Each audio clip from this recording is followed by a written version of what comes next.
Madam Speaker, Yes. I am extremely grateful to Mr. Veerappa Moile and several other honourable members who have spoken at length in the course of this debate. The actual number of members who have spoken is very large. And obviously because this bill, once it becomes an act and is implemented, has a significant impact on the taxation methodology of India. The system that we initially adopted is a system which we are now trying to restructure. In our system that exists as of today, there are multiple indirect taxes. We can keep the direct tax, income tax, and a custom duty which deals with flow of goods into the country out of this. But other than these two taxes, there are several multiple taxes. So anybody who's engaged in an economic activity will have to, if it's manufacturing, pay excise duty to the center.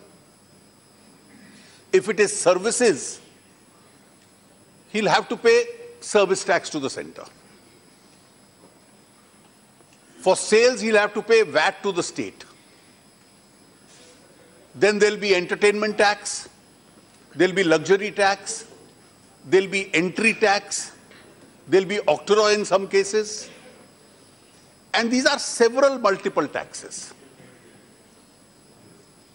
The interface of each person doing economic activity is with multiple assessing officers. तो एक व्यक्ति जो व्यवसाय करता है उसको multiple assessing officers के पास जाना पड़ता है. And the nature of economic activity today is changing because a number of these taxes by their nature are converging. Let us take an example. Somebody wants to buy a flat. For the steel, cement, sanitary fittings, electricity fittings, these are manufactured goods, he will have to pay excise. For the architect, he will have to pay service tax. For the contractor, he will have to pay service tax. Now, how are these to be fixed?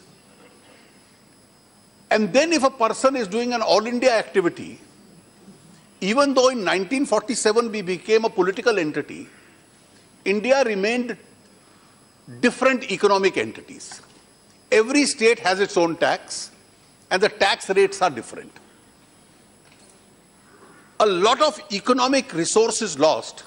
When we enter a state, we see trucks waiting outside. बाहर trucks प्रतीक्षा कर रहे हैं, दिनों दिन तक घंटों घंटे प्रतीक्षा कर रहे हैं. There is no free flow of goods and services in the country. Now, the object of the GST when it was conceived was, can we have one tax and each assessee has only one interface with one assessing officer? Out of that one assessing officer also, the IT backbone must be such that most of the assessments are self-assessments, except some limited audit cases. It should become a more efficient tax, which is not easy to breach, so compliance is higher. And additionally, the other advantage is, when goods or services flow from one part of the country to another, today you don't get the input credit for tax already paid. जो tax आपने एक stage पे दिया है उसका आपको input credit बाद में नहीं मिलता. सो उसकी वजह से जो टैक्स कंपोनेंट दिया है उसके ऊपर भी टैक्स लगता है, जिससे इन्फ्लेशनरी ट्रेंड बढ़ता है. और इसलिए यह विचार आया कि सारे देश को एक इकोनॉमिक मार्केट कर दी जाए, सारे देश में एक यूनिफॉर्म रेट हो,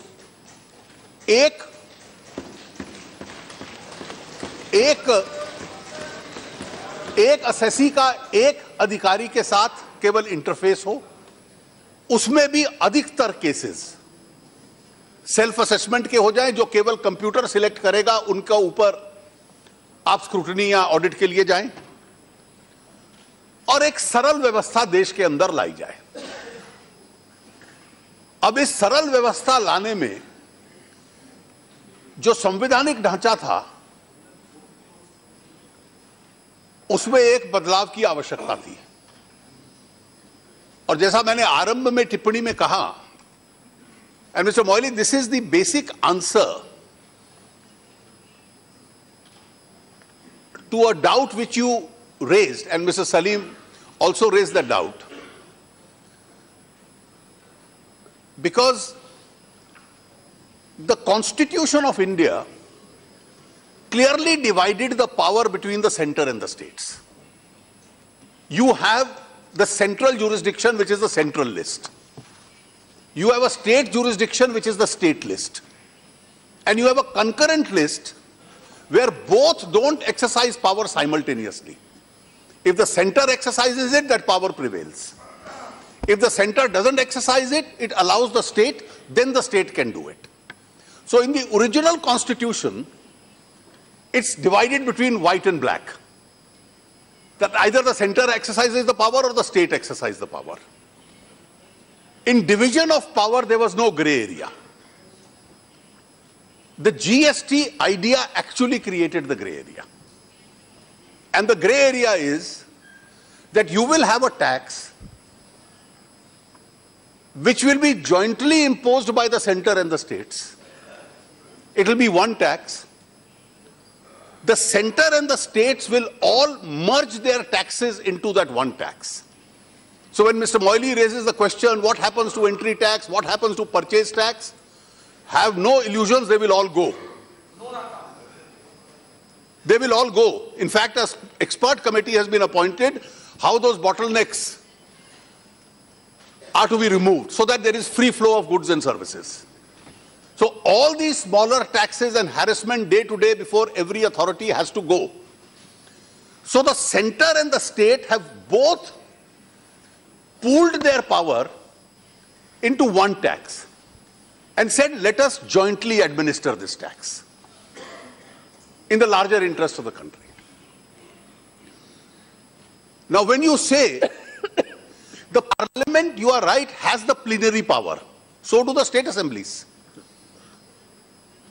After all, there is a shared sovereignty between the center and the states. Just as this house is elected, so are the state assemblies elected. They also have the power. They have also agreed that henceforth what the rates in my state are, because we are agreeing to a joint administered tax, we will jointly decide that future. And therefore, in the process, we have created India's first federal decision-making authority. And the first federal decision-making authority is that the center and the states will sit together. The states have a 2/3 vote. The center has a 1/3 vote. The majority required is 3/4. And by this method of pooled sovereignty, the center and the states will jointly decide what the taxation rates are, how the laws are, how they are to be administered. And this is in the larger interest. Now, what will be the effect of this? Today, when you have tax on tax, there is a cascading effect. So the goods become costlier. Now, once all that is removed, the goods will become slightly cheaper. So the whole idea, does this parliament, so when the idea of GST was created, states and center have both pooled their sovereignty into the council. Article 246A says both have the power to impose the tax. The recommendation of the law and the rates will come from the council. That recommendation is a condition precedent. Now let us assume we follow Venugopal's advice and his last comment he made. There are 29 state assemblies, 2 union territories with legislature and 1 central parliament. All 32 to say, I will make 2 or 3 amendments to whatever is suggested. So you will have 32 different laws.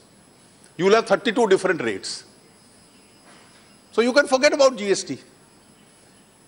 The very fact that you have decided by virtue of the Constitution amendment, and there is no conflict between Article 265 and Section 9. Let us not rake up these created controversies. Article 265 simply says, no tax shall be levied without authority of law. So every tax must be backed by law. What is the law? Article 246 says that there will be a goods and services tax which can be imposed by the central and the state governments. The central government will create the CGST law. The state governments will enact the SGST law. So once these laws are implemented, this is the authority of law. And therefore, this is the authority of law which is in accordance with Article 265.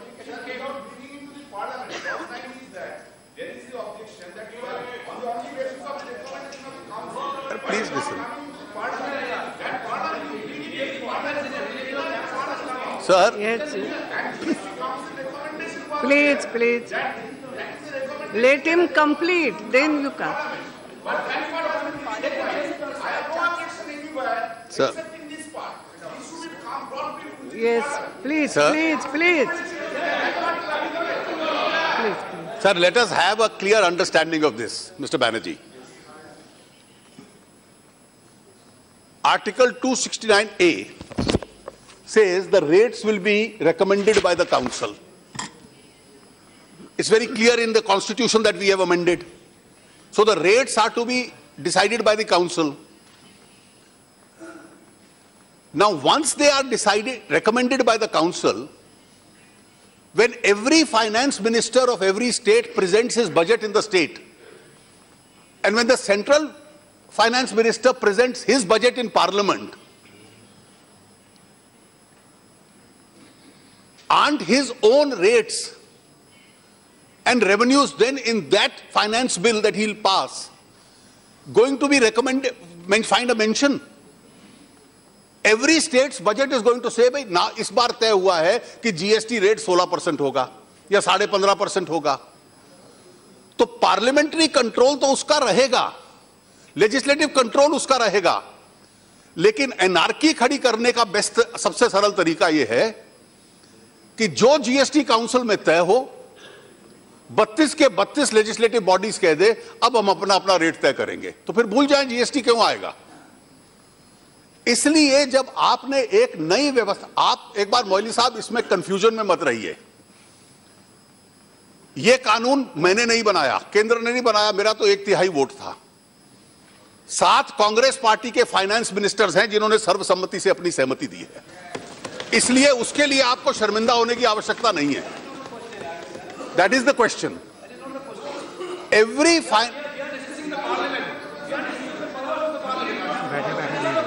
Please, please. Nothing will go on record Therefore, like this. No, I'm sorry. Therefore, Yes. Not and obviously in the budget it will come up before you. Please, nothing will go on record like this. Only minister's statement. Mr. Banerjee, Without my Mr. permission, Banerjee, nobody can. the short answer to Please, please. the short answer to your question is, when every finance minister presents his budgets, the rates are obviously going to come in for parliamentary control or the state legislative control. Please, please, please. The annual financial statement, the annual financial... No, please don't like this. Not like this. Let him complete, not like this. Please. Kalyan ji.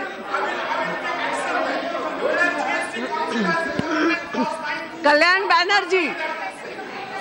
No, without my permission you should know. I know. Let him Now, complete. madam, Madam. This is not like this debate. You have already spoken. Let him in. Madam. I know.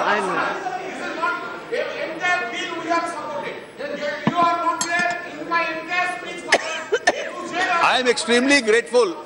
Sir, not only you, Mr. Banerjee, not only you, every political party here, every political party has not only supported it, they are privy to its draft also. Let's be clear about this.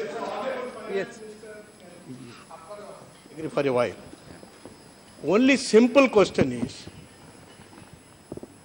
who gave the power or who empowered the GST Council to make law under Article 265 of the Constitution of India? Would like to know about it. Whether the GST is the authority to make law under Article 265? If the Article 265 you want to amend and empower the GST Council, we don't mind. That kind of a power has not been given to the GST Council. Yes. And how can you say that it is a law? Because article, ultimately it will have a lot of other repercussions. Then you make GST Council or the central government tomorrow, you say that all this money will be kept in a separate fund, not in a consolidated fund. Yes. A lot of problems will arise. Who will protect the fund? Who will protect the taxes? Because consolidated fund is not out of air, it is out of the taxes collected. Those taxes collected by under your own law, not by under the Constitution. Sir, in that case, what follows? Madam, the answer cannot go to the consolidated fund of India. And so many other repercussions may take place. Your matter. The answer to Mr. Moili's question is very simple. The GST Council has been given the power to make a recommendation with regard to the model law. Who gave that power? The Constitution Amendment gave that power. Please.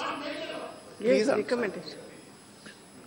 The GST Council got the power under Article 279 capital A to make a recommendation with regard to the model law.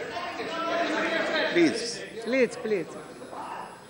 On basis of that recommendation, this Parliament, under Article 246A, with regard to the laws within the central Parliament's jurisdiction and the state legislatures within Article 246A, with regard to laws within their jurisdiction, get the power to frame those laws. The plenary power to frame a legislation can only be with Parliament or a state legislature, as the case may be. Let's not there be any confusion. But all that I said in the beginning, and I'm repeating it, while framing that law, we will have to be guided by those federal considerations which have prompted us all to unanimously accept the idea of the GST. There will be parliamentary control, there will be control of state legislatures on annual financial statements, on the rates which are included in the finance bill. Those will again be the recommendations of the Council. Ordinarily, those recommendations are to be acted upon. And the consequences of not acting on those recommendations is, we can refer it back for reconsideration. But not acting upon is that if then everybody decides to fix a separate rate or frame a separate law, then pragmatically and practically the implementation becomes extremely difficult, if not impossible. Therefore, read Article 246 capital A and Article 279A harmoniously. And therefore, the authority of law that Article 265 talks of is law as framed under 246A, which Parliament or state assemblies will approve on the recommendation of the GST Council. That is the harmonious reading and the only reading of the Constitution that is possible. Any other interpretation, and let me tell you, what are the consequences? There are a number of regional parties present here. And all those regional parties, some of which run governments in states. No, I'm extremely glad, Mr. Moily, you say that. Because with all the state governments, irrespective of the political color of the party in power, once you arrive at a federal arrangement, then the center has to lead by example in following that federal arrangement. Then if one of the contracting parties, certainly not the center, says, I unilaterally decide to get out of it, it's not a great precedent for federalism that we are setting. And in these initial stages, the idea that we can deviate, or we should deviate, we can ask for a reconsideration if we have a separate view, but deviation would be highly inappropriate and ill-advised. That's all that I have to say. Now, you have raised several issues, Mr. Moily, and said, why must we have multiple rates? We've gone through this issue in the past. अब multiple rates की क्या आवश्यकता है? और इस देश में अगर multiple rates नहीं होंगे, if there were no multiple rates, it would become a highly regressive tax. And I'll give you the reason for that. इस देश में बहुत सारी commodities हैं, विशेष रूप से खाद्यान्न की, जो जीरो रेटेड होंगी, जिनके ऊपर टैक्स न लगना चाहिए न लगेगा, और इसलिए हम तय कर दें कि एक रेट होगा 15% का, और आपके 50% आइटम्स ऐसे होंगे, मैं उदाहरण के तौर पे 50% कह रहा हूं, जो फूड आइटम्स हैं, हम उसके ऊपर 15% लगाने लग पड़े, संभव नहीं है. तो you have to have a zero rate. उसके बाद कई कमोडिटीज ऐसी हैं जिसको आम आदमी या गरीब आदमी जिसका प्रयोग करता है, उसके ऊपर राज्य या केंद्र बहुत मार्जिनल टैक्स लगाता है. कुछ कमोडिटीज ऐसी हैं जो बहुत महंगी हैं. अब मान लीजिए कोई राज्य बेबी फूड के ऊपर वैट लगाता है, तो उसको क्या 18%, 28% में डालें? आप यहां 0 में डालेंगे या 5 में डालेंगे? लेकिन अगर कोई BMW गाड़ी इस्तेमाल करता है, तो उस पे और हवाई चप्पल पे, उस पे या बेबी फूड पर एक तरह का टैक्स तो लग नहीं सकता. कौन सी वस्तु ऐसी है, कौन सा वर्ग उसको प्रयोग करता है, उसके टैक्स का रेट उसके साथ होना चाहिए. और इसलिए इस देश में जो पहले आपकी पार्टी ने एक बार कहा था संविधान संशोधन से पहले कि एक स्टैंडर्ड रेट हो, वो 18% से कम हो, तो यह तर्क हमने तब भी दिया था कि एक रेट होना संभव नहीं है.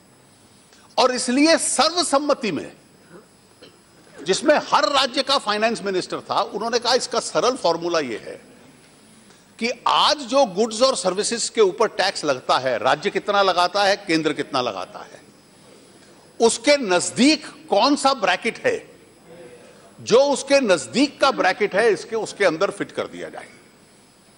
मान लीजिए हमने 2 स्टैंडर्ड रेट रखे, 12% और 18%.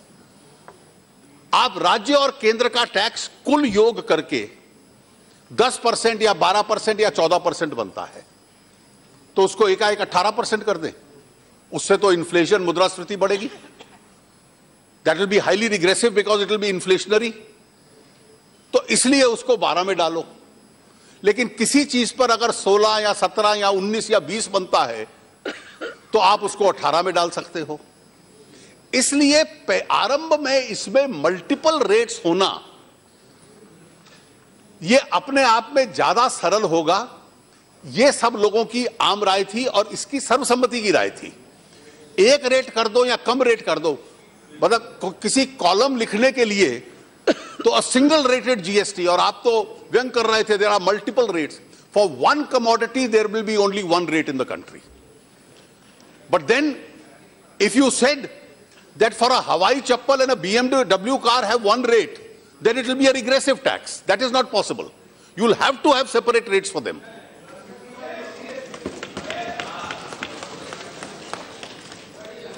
आपका कहना था No, no, a lot of comment has been made on one country, multiple rates. मैं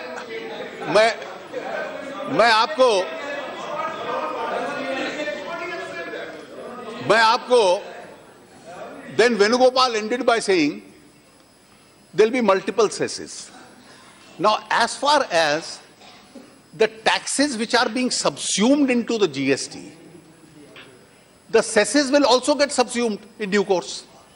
Have no two illusions about it. But why have we kept the cess? I explained in the morning, for the compensation.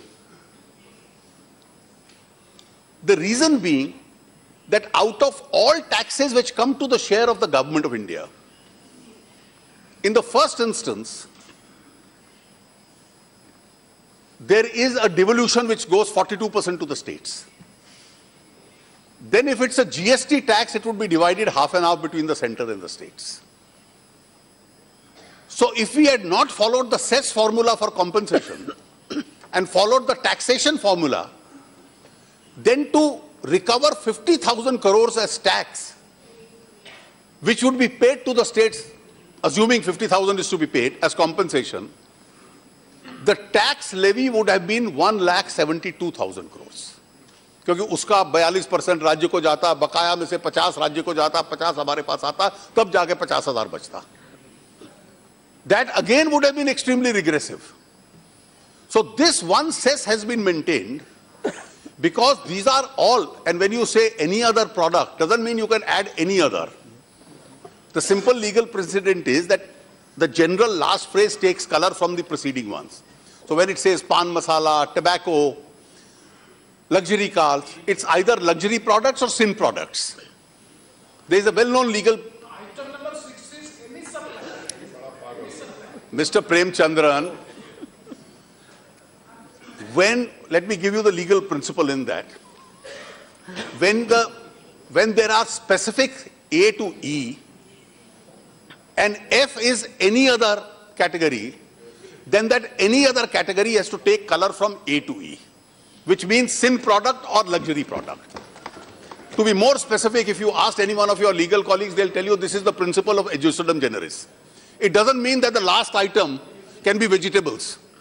If the first 5 items are luxury cars, tobacco, alcohol, or costly items or items disadvantageous to health, then even Kalyan Banerjee would have told you, and he's agreeing with me, thank you, Kalyan, that the last category... What is the purpose of then any supply incidental to A to so, then it is correct. This is a well-known art of drafting, that when the general follows the specific, it takes color from the specific.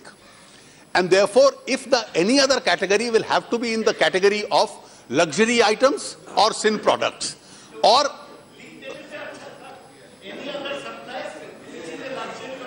दादा अब आपको खुश करने के लिए पूरी jurisprudence rewrite कर दें, ये आवश्यक नहीं है.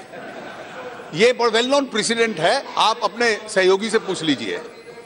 और इसलिए जितने सिन प्रोडक्ट्स हैं या जितने हेल्थ के ऊपर असर डालने वाले प्रोडक्ट्स हैं, उन सब पे 40%, 50%, 65% टैक्स लगता था, तो 28 टैक्स होगा और पहले 5 वर्षों के लिए बकाया कॉम्पेंसेशन सेस होगा, जिससे बिना उपभोक्ता के ऊपर 1 रुपए का बोझ डाले हुए जिन राज्यों को नुकसान होगा उनको मुआवजा भी दे दिया जाएगा. जब यह प्रस्तावना आई थी तो 2 मत थे, काउंसिल में भी 2 मत थे, लेकिन अंत में जब उनको समझाया कि टैक्स के माध्यम से इकट्ठा करेंगे तो there will be a burden on the tax payer. Let us not put that additional burden and do it by a cess. And therefore, this is one of the few indirect taxes cesses which will remain transient for a period of 5 years, so that this can be used as far as the compensation is concerned. Mr. Moily raised a question, 2 important questions. During the UPA, there was no consensus. And you felt it was only on political grounds. Sir, I have said this in the past, that manufacturing and producing states were dissenting. And that was not only BJP.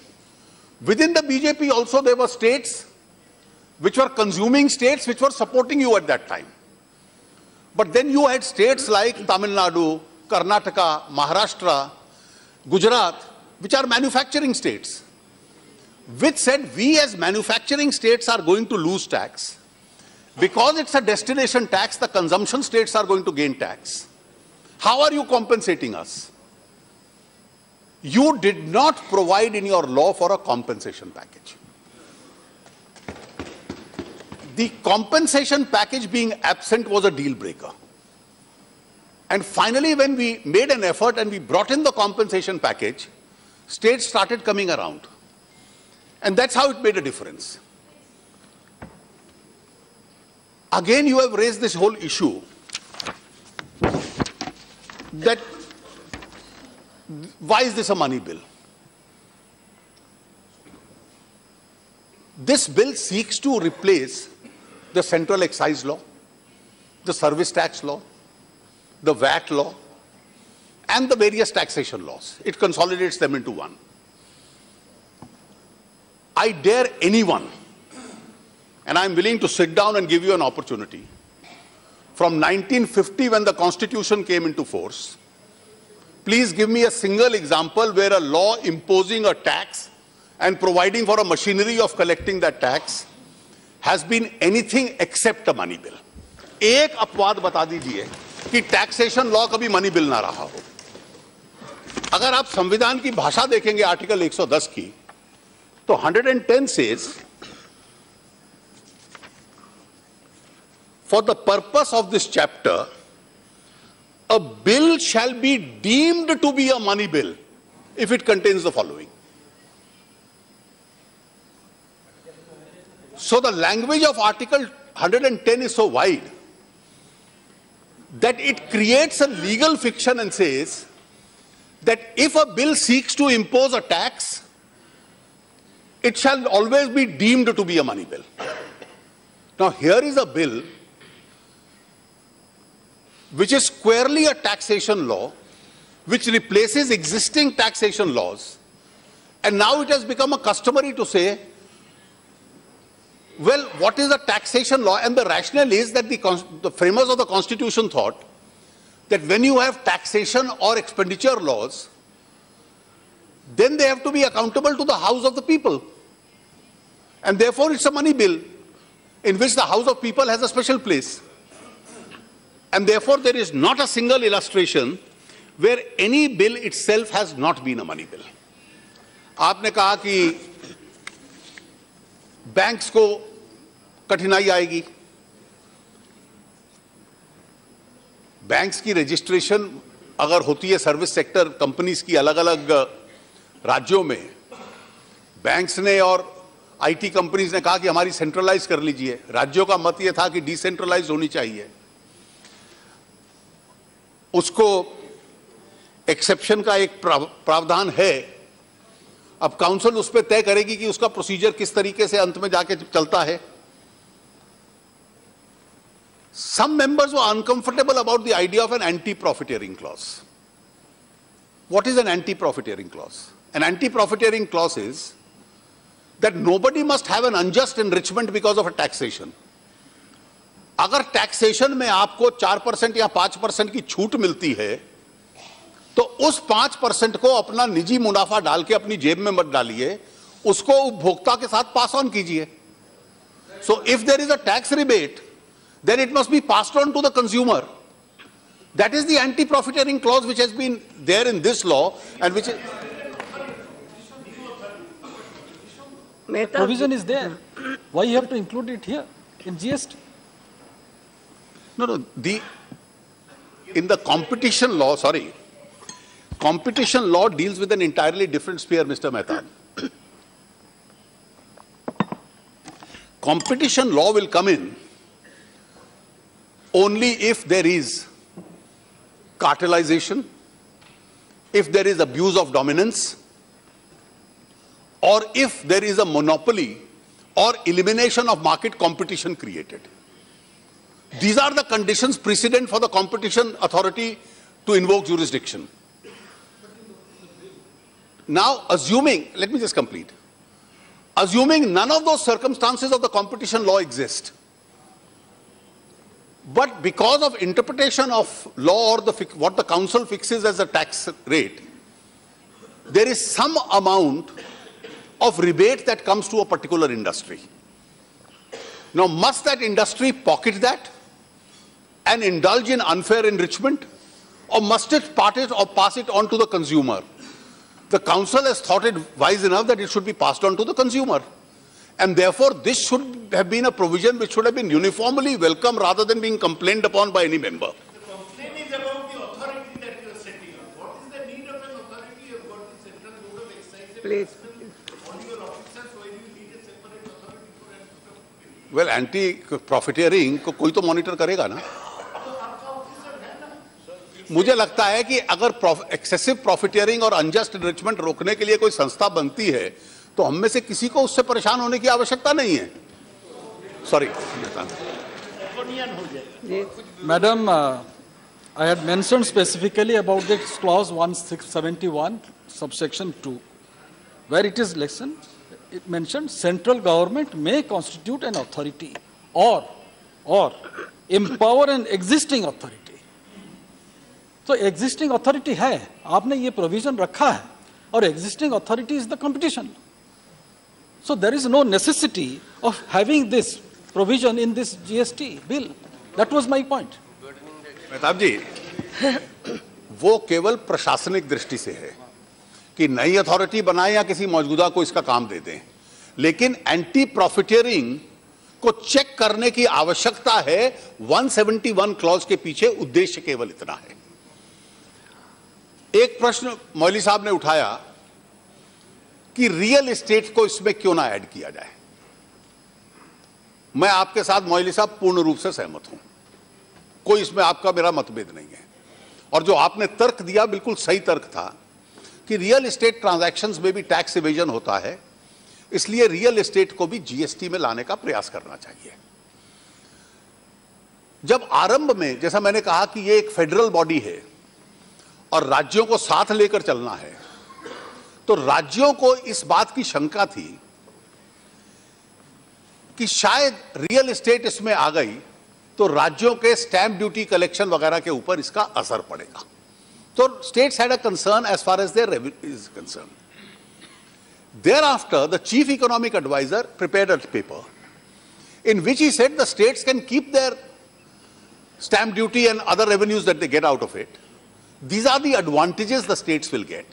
He also made a brief presentation to the council. On basis of his presentation, the government of the Union Territory of Delhi became the first amongst the state governments and accepted that proposal.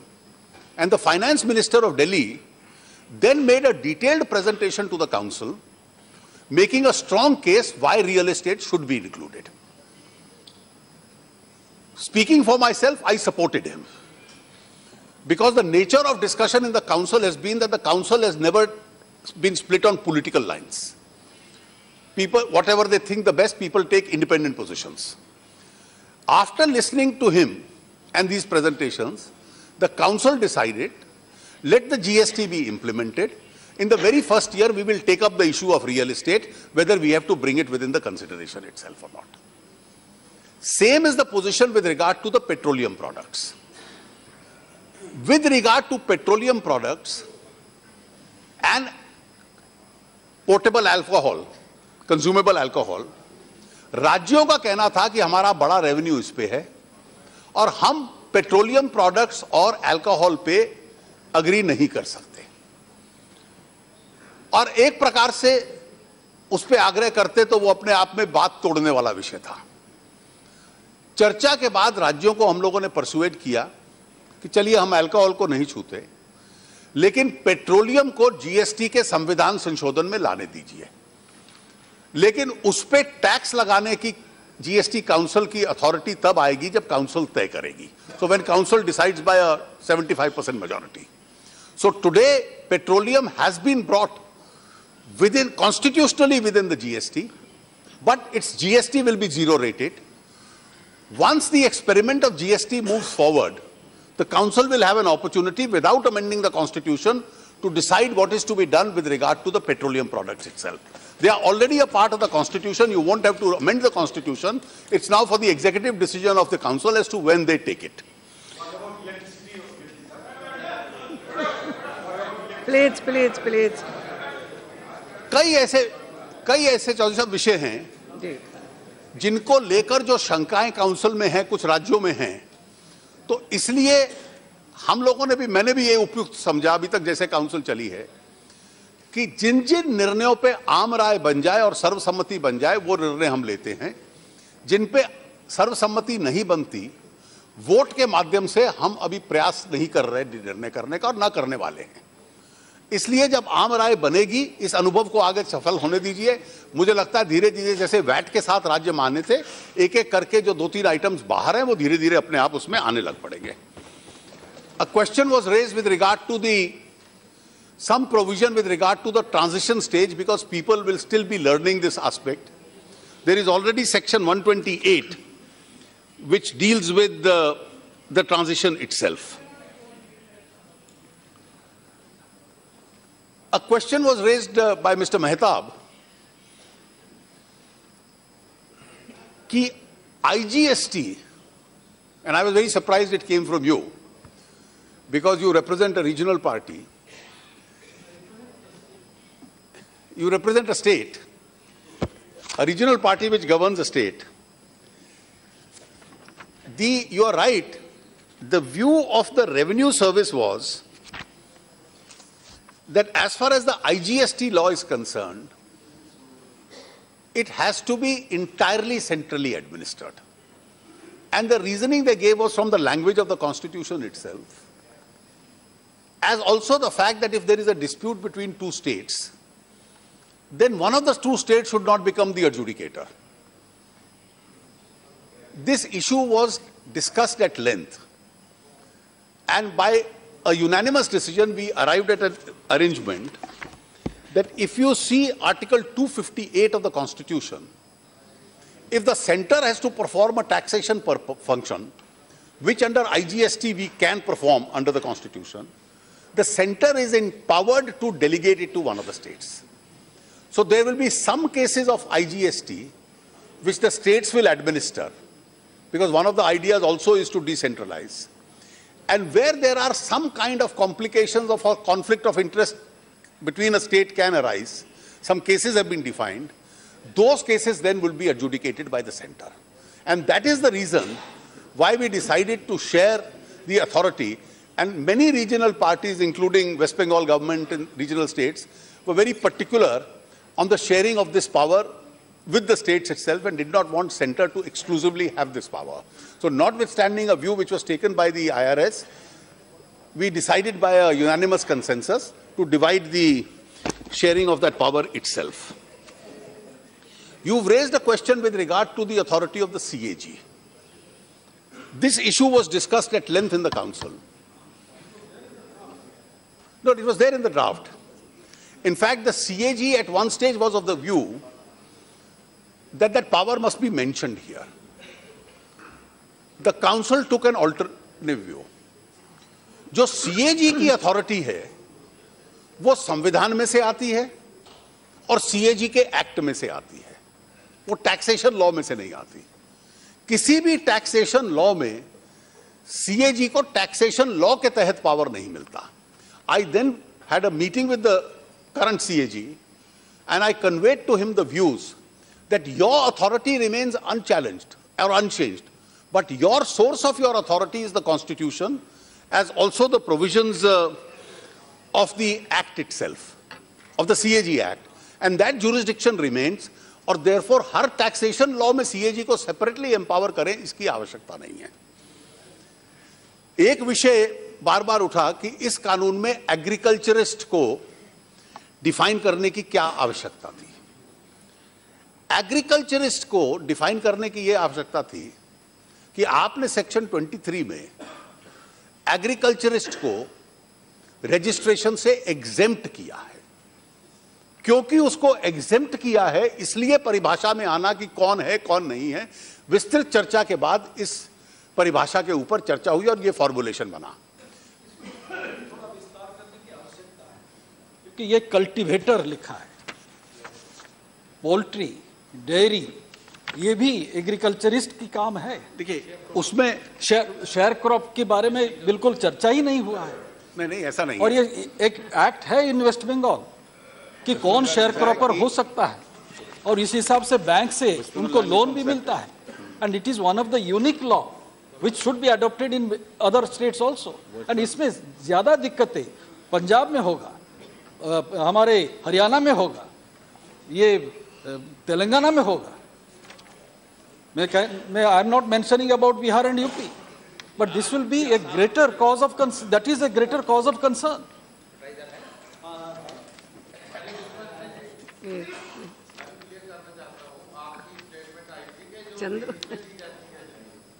उसको exempt नहीं किया जाएगा। दूसरा, cooperative society हमारे नजूल land होती है, गरीब लोग कोऑपरेटिव सोसाइटी के जरिए जमीन चलाते हैं, काम चलाते हैं।